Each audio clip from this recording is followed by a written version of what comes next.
மேலும் 182 கோடியே 6 லட்சம் ரூபாய் மதிப்பீட்டில் 35 புதிய திட்டப்பணிகளுக்கு அடிக்கல் நாட்டி வைக்கும்படி மாண்புமிகு முதலமைச்சர் அவர்களை அன்புடன் கேட்டுக்கொள்கிறோம்.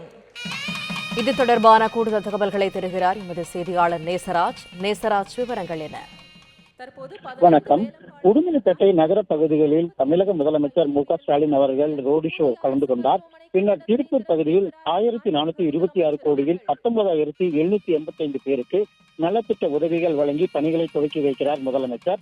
மேலும் திருப்பூர் மாவட்டம் உடுமலைப்பேட்டையில் நேதாஜி மைதானத்தில் இன்று நடைபெறும் நலத்திட்ட உதவிகள் வழங்கும் விழாவில் நகராட்சி நிர்வாகம் மற்றும் குடிநீர் வழங்கல் துறை, ஊரக வளர்ச்சி மற்றும் ஊராட்சித்துறை, நீர்வளத்துறை, பேரூராட்சிகள் துறை, தொழில் முதலீடு ஊக்குவிப்பு மற்றும் வர்த்தகத்துறை, வனத்துறை, மருத்துவம் மற்றும் மக்கள் நல்வாழ்வுத்துறை உள்ளிட்ட திட்டப்பணிகளை முதலமைச்சர் மு.க.ஸ்டாலின் திறந்து வைக்க உள்ளார்.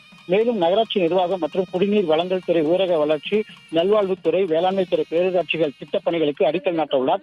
இதனைத் தொடர்ந்து வருவாய்த்துறை சார்பில் இலவச வீட்டுமனை பட்டாக்கள், ஊராட்சித்துறையின் சார்பில் கலைஞரின் கனவு இல்ல ஆணைகள், மகளிர் திட்டம், தோட்டக்கலைத்துறை, தொழிலாளர் நலத்துறை, மாற்றுத்திறனாளிகள் நலத்துறை மற்றும் மேம்பாட்டு வாரியம் உள்ளிட்ட பல்வேறு துறைகள் சார்பில் 1426 கோடி மதிப்பீட்டில் 19,785 பேருக்கு நலத்திட்ட உதவிகளை வழங்க உள்ளது குறிப்பிடத்தக்கது.